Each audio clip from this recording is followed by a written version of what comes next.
नमस्ते प्यारे विद्यार्थियों, स्वागत है आप सभी का। अभिनंदन एक बार फिर आपके अपने यूट्यूब चैनल भूप सिंह ज्ञान गंगा। ठीक है, तो आज की ऑनलाइन क्लास लेकर के हाजिर हूँ मैं। और संस्कृत विषय को हम पढ़ रहे हैं और उसकी लगभग इति श्री की तरफ हम बढ़ रहे हैं और उसकी सिद्धि की तरफ हम बढ़ रहे हैं। लगभग वो हमारा कोर्स जो है समाप्ति की तरफ अग्रसर है। तो आप लोगों की तैयारियां अच्छी चल रही होंगी, बेहतर चल रही होंगी और आप लोग बहुत युद्ध स्तर पर आप कह सकते हैं कि अपनी तैयारियों को कर रहे होंगे, क्योंकि अब बहुत ज़्यादा वक्त आपके पास नहीं बचा है और जीवन का जो एक महत्वपूर्ण पड़ाव होता है कक्षा 10वीं का, उसे पार करने के बहुत नज़दीक आप लोग हैं। तो मेरी तमाम शुभकामनाएं आपके साथ में हैं। आप अच्छे से कॉन्फिडेंस के साथ अपनी तैयारी करते रहिए और बगैर किसी विचलन के। तो हम प्रत्यय प्रकरण पढ़ रहे थे। प्रत्यय प्रकरण में 4 प्रत्यय मैं आपके कल की क्लास में करवा चुका हूँ। आज हम कतिन प्रत्यय पढ़ेंगे जिसमें ती शेष रहता है। ठीक है, तो फटाफट अपनी कॉपी के अंदर आप हेडिंग लगाइए कतिन प्रत्यय। कतिन प्रत्यय किसे कहते हैं, आपके सिलेबस में भी है। तो किसे कहते हैं, कब ये प्रयुक्त होता है, उसको हम देखेंगे।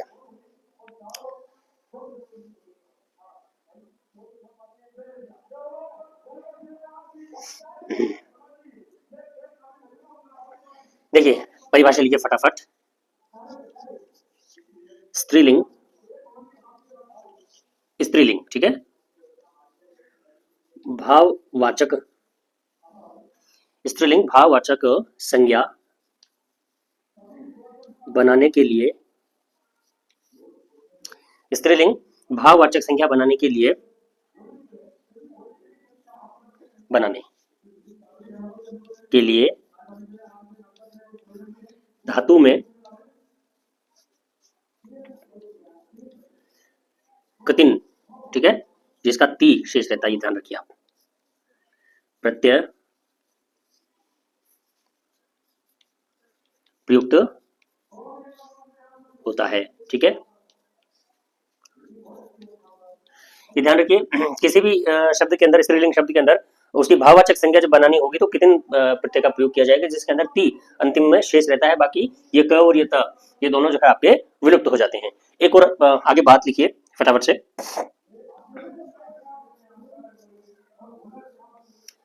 कितिन प्रत्यांत शब्द सदा, जिनमें भी कितिन प्रत्यय लगा होता है, सदा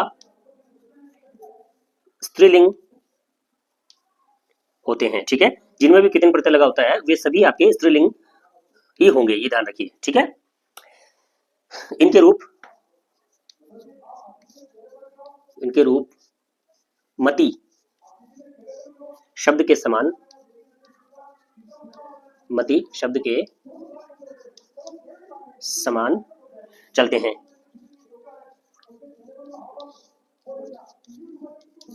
देखिए क्या कह रहा है, पहली बात तो ये कि कितिन शब्द प्रत्यय जिस भी स्त्रीलिंग शब्द में लगेगा उसकी भाववाचक जो संज्ञा है वो बनाने के लिए कितिन प्रत्यय का प्रयोग किया जाता है। दैट्स इट, एक बात तो क्लियर होगी। दूसरी बात, कितिन प्रत्यांत जो शब्द होते हैं वो हमेशा हमेशा हमेशा स्त्रीलिंग में ही होते हैं। इसके अलावा नपुंसकलिंग होंगे, न वो नपुंसकलिंग होंगे, जिनके अंदर भी ये ती अंत में शेष है, इनके कितिन प्रत्यय जिसमें शब्द में जुड़ा हुआ है, it means always they are स्त्रीलिंग वर्ड्स। ठीक है, थोड़ा मैं अंग्रेजी बोल गया लेकिन संस्कृत में आते हैं वापस हम। तो अगर ये प्रत्यय लगा हुआ है जिसमें ती शेष है अंतिम रूप से और कितिन प्रत्यय है उसके अंदर, कुछ अपवाद को छोड़ दें उसके अलावा, तो वे शब्द हमेशा सर्वथा जो है आपके स्त्रीलिंग में ही प्रयोग में लिए जाते हैं। ये बात आप ध्यान रखिए अच्छे से। मति जो शब्द रूप है उसके समान इसके जो है रूप चलते हैं। फटाफट से लिखिए, मैं कुछ उदाहरण लिखवाता हूँ फिर आपको। आपको ये इनका बस एक छोटा सा वो पकड़ लेना है कि लास्ट में क्या शेष रहता है और क्या उनकी पहचान होती है। उसके बाद एग्जाम्स में अगर ये आएंगे तो बहुत अच्छे से आप उसको पहचान करके, पकड़ करके एग्जाम में बहुत अच्छे तरीके से कर पाएंगे। आप पहचान सकेंगे कि कौन सा प्रत्यय उसमें लगा हुआ है, अगर आपने उसकी पहचान कर ली तो।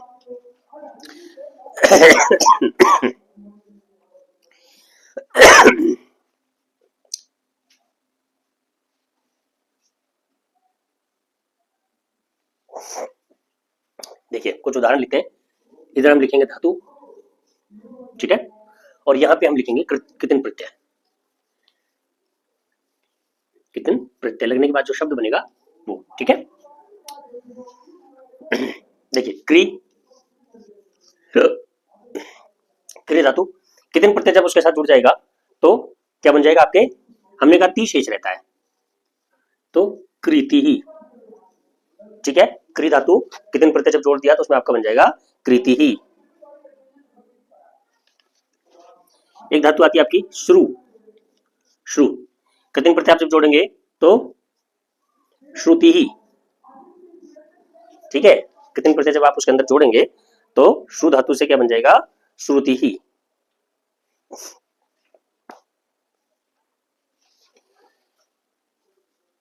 भी धातु में कतिन प्रत्यय जोड़े तो क्या बन जाएगा, भीति ही। उनमें छोटी आएगी ऊपर जाने का, मैंने भूलवश उसमें बड़ी लगा दिया, ठीक है, भीति ही। एक धातु आती है आपकी स्तु, इसमें प्रत्यय जोड़ेंगे तो स्तुति ही, ठीक है। सभी में ती शेष रह रहा है, ये ध्यान रखिए ना। स्तु धातु जोड़ करके क्या बन जाएगा आपका, स्तुति ही। एक धातु आती है आपकी स्मृ, स्मरण करना है ना, तो स्मृति ही यानी याददाश्त, ठीक है। स्मृति धातु जोड़ने से स्मृति ही। जागरी धातु है आपके जागरी, तो बन जाएगा जागृति ही, जागृति ही।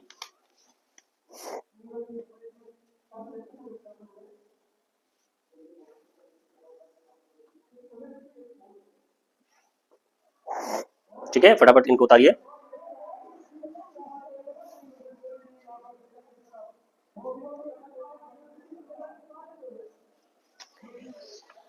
देखिए कुछ और उदाहरण लिखते हैं इसके।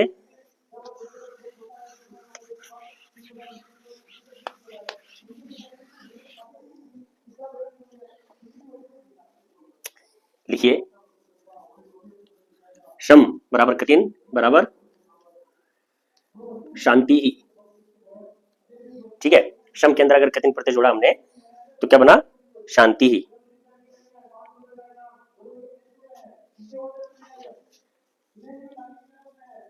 कम प्लस कठिन बराबर कांति ही, कम प्लस कठिन बराबर कांति ही। गम प्लस कठिन बराबर गति, गति ही, ठीक है। गम प्लस कठिन बराबर गति ही।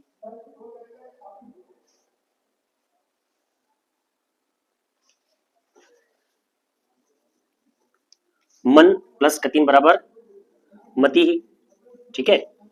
मन प्लस कठिन बराबर मति ही। रम प्लस कठिन बराबर रति ही, ठीक है।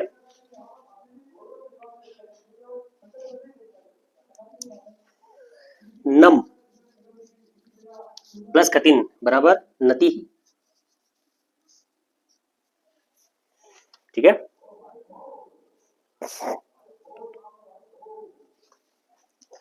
ठीक है, अब एक प्रकार के उदाहरण और लिखिए जिसके अंदर आखिरी का जो वर्ण होता है उसका लोप हो जाता है, ठीक है। आखिरी का जो वर्ण होता है उसका लोप हो जाता है, किस तरीके से होता है देखते हैं हम।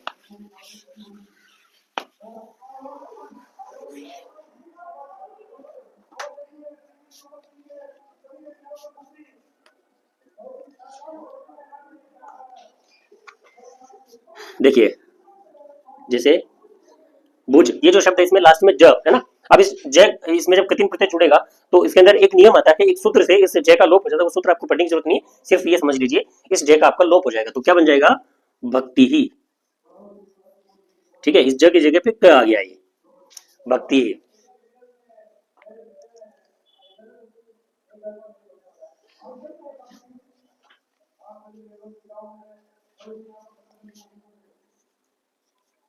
सृज, ठीक है, इसमें हो जाएगा आपका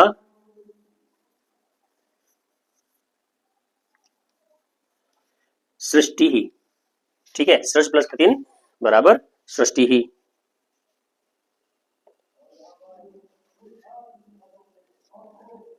दृश्य प्लस कठिन दृष्टि ही, ठीक है। दृश्य प्लस कठिन बराबर दृष्टि ही।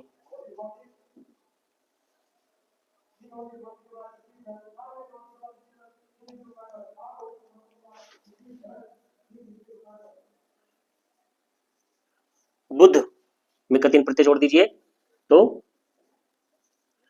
बुद्धि ही, ठीक है। इस तरीके से है ना, उतारिए इनको फटाफट।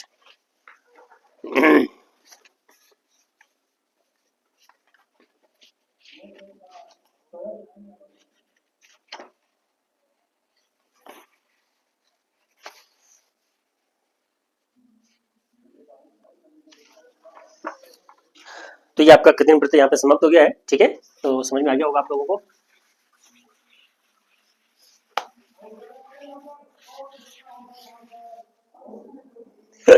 श्री राम प्रभु। अब अगला हेडिंग लगाइए, मतुप प्रत्यय ना, जिसमें मत शेष रहता है। मतुप प्रत्यय जिसके अंदर आपके मत शेष रहता है। ठीक है,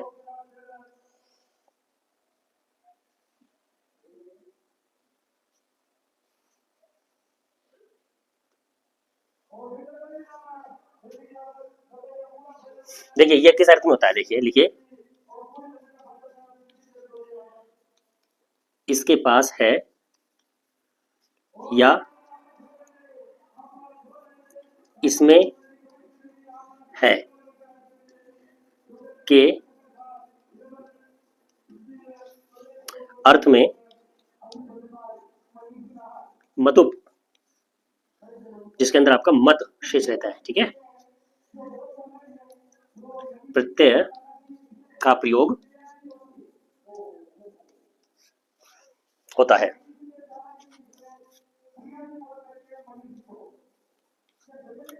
ठीक है, यानी इसके पास है या इसमें है, इस अर्थ में जो है आपके मतुप प्रत्यय का प्रयोग होता है। फटाफट लिखिए, चौक में चेंज कर लेता हूँ। पास में क्रिकेट टूर्नामेंट चल रहा है, तो वहां पे कमेंट्री हो रही है माइक में बहुत जोरदार तरीके से, हालांकि आवाज मेरे तक खूब आ रही है।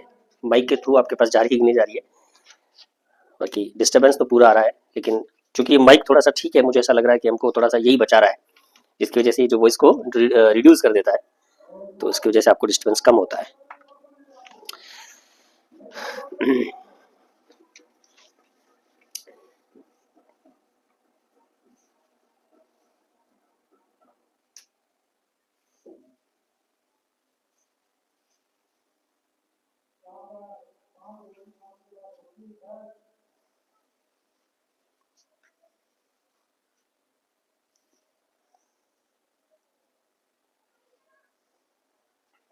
देखिए उदाहरण लिखते हैं, एक मिनट इसको मिटा दूं मैं।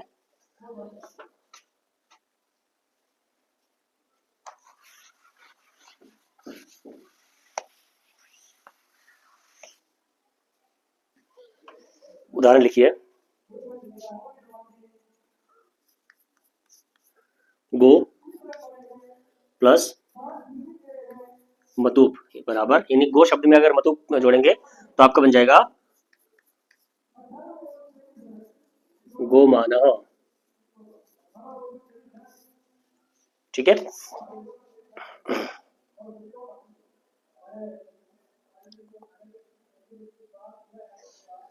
यानी इसका अगर आप पूरा वो करते हैं तो गो अस्य संतति, यानी गाय वाला, है ना।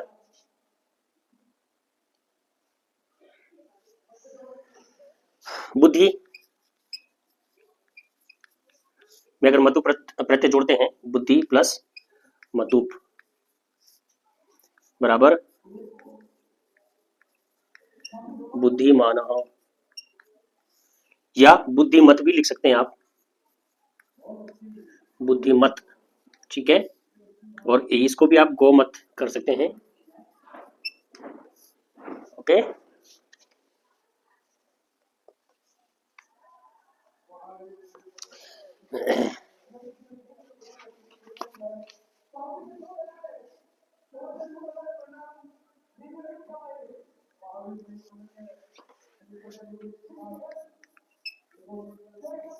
शक्ति प्लस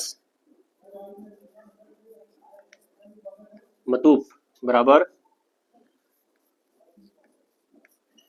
शक्तिमानः, या शक्तिमत भी आप कह सकते हैं, शक्तिमानः या शक्तिमत। ठीक है,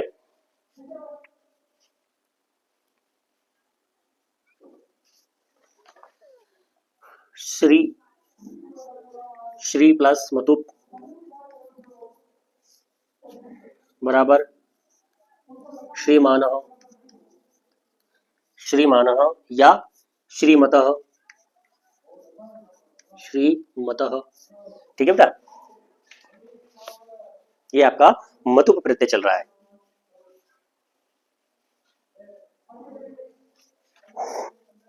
कीर्ति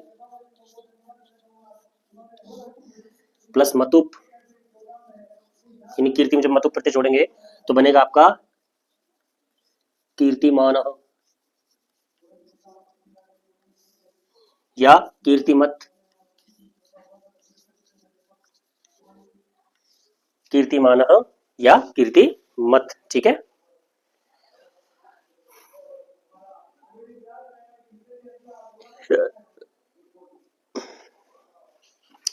चलिए फटाफट उतारिए इसको जल्दी से, शीघ्रता से। ये आपका जो है मतुप प्रत्यय भी कंप्लीट हो गया है।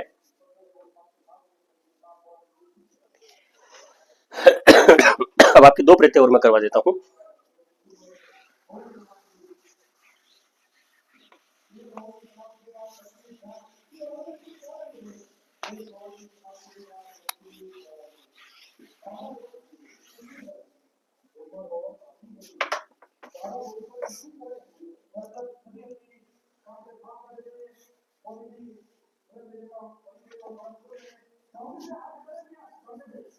त्वय और तल प्रत्यय।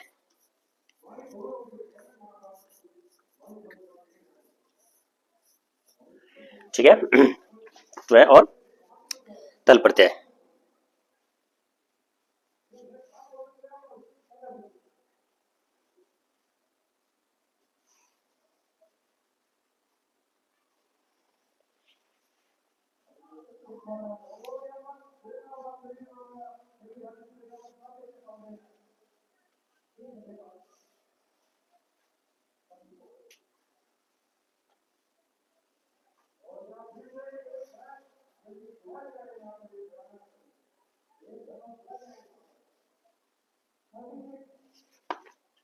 देखिए लिखिए परिभाषा, परिभाषा ये है, किसी शब्द में त्वय और तल प्रत्यय जोड़कर उसकी भाववाचक संज्ञा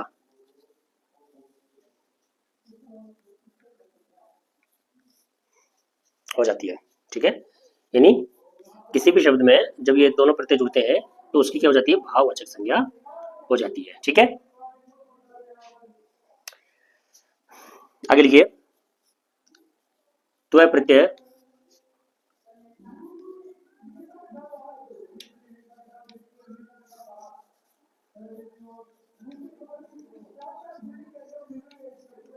त्वय प्रत्यय नपुंसकलिंग एवं, चलिए पहले इसका लिखिए, त्वय प्रत्यय नपुंसकलिंग जिसके रूप फलम शब्द के समान होंगे तथा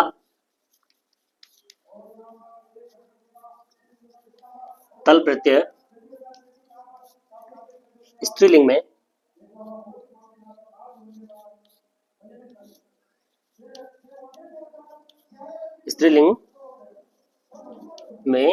होते हैं। ठीक है, जिसके रूप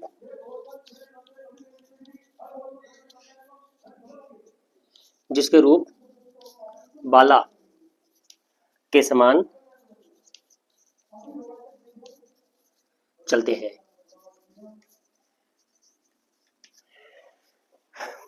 उतारिए फटाफट इसको।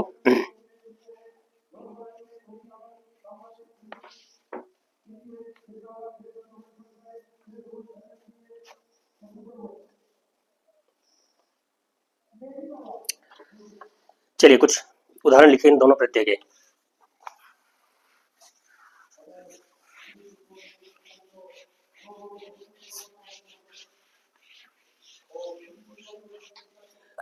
सॉरी, हे प्रभु। चलिए इनके उदाहरण लिखते हैं कुछ। सबसे पहले हम लिखेंगे मूल शब्द।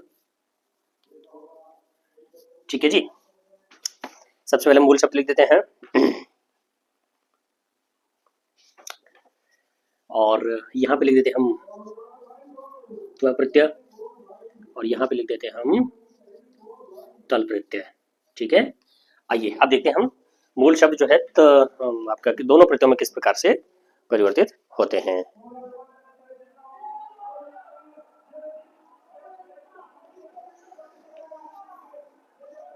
देखिए मूल शब्द आपका गुरु, गुरुत्वम त्व प्रत्यय जुड़ करके, ठीक है, और तल प्रत्यय जुड़ करके आपका बन जाएगा गुरुता। ठीक है, गुरुत्वम और गुरुता। ठीक है,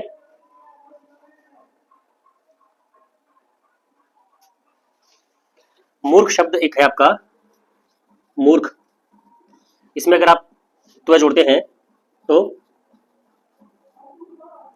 मूर्खत्वम और तल प्रत्यय अगर जोड़ेंगे तो बनेगा आपका मूर्खता। ठीक है,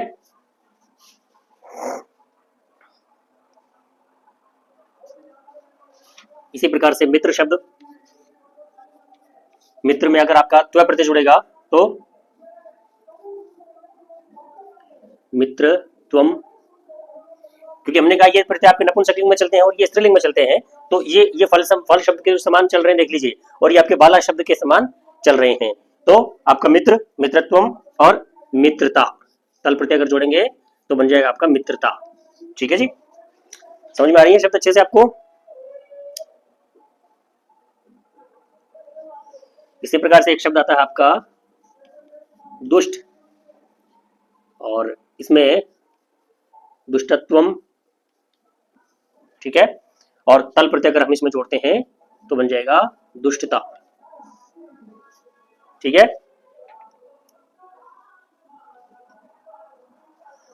लघु,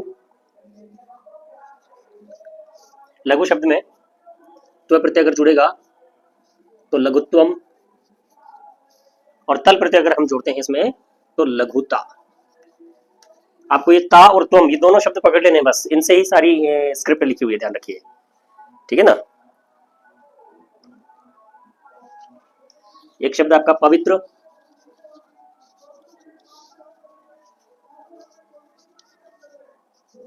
पवित्रत्वम, ठीक है, त्व प्रत्यय अगर जोड़ते हैं और तल प्रत्यय जोड़ेंगे तो पवित्रता,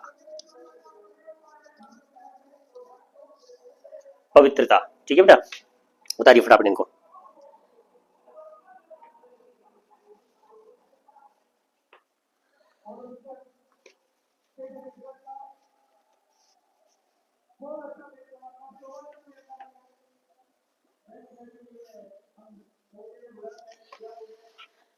ठीक है, तो ये कुछ उदाहरण है। अब एक छोटा सा एक और उदाहरण लिख लीजिए, मैं भी लिखवाता हूं आपको। तल प्रत्यय जो है आपके समूह वाचक शब्दों में भी प्रयोग होता है, एक समूह का जो प्रतिनिधित्व करता है, समूह को जब हम दर्शाते हैं तो उसके अंदर भी तल प्रत्यय का प्रयोग किया जाता है। ठीक है, तो समूह के रूप में कैसे होता है, देखिए छोटा सा एक समझने के हिसाब से इंडिकेशन आप लगा लीजिए। समूहवाचक, समूहवाचक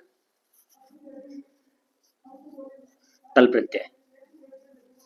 ठीक है, इन्हीं समूह का प्रतिनिधित्व करते हुए तल प्रत्यय किस प्रकार से जो है आपका लगता है।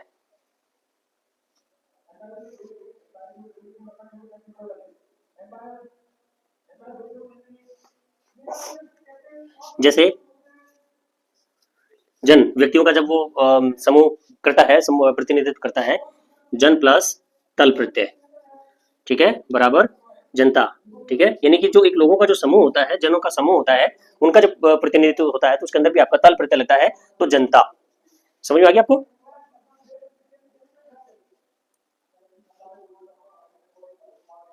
इसी प्रकार से देखिए ग्राम प्लस तल, ठीक है, बराबर ग्रामता, यानी एक गांव का समूह प्रतिनिधित्व करता है जो। ठीक है, एक शब्द आता है आपका बंधु प्लस तल बराबर बंधुता, यानी भाईचारा जो होता है ना, भाईचारे का प्रतिनिधित्व करने वाला। समझ में आ गई। सहाय प्लस तल ठीक है, बराबर सहायता, सहाय प्लस तल बराबर सहायता। इसमें भी आपका तल प्रत्यय जुड़ा है, यानी एक समूह का जो है वहां पे हमको पता चल रहा है एक समूह का जो है प्रतिनिधित्व हो रहा है।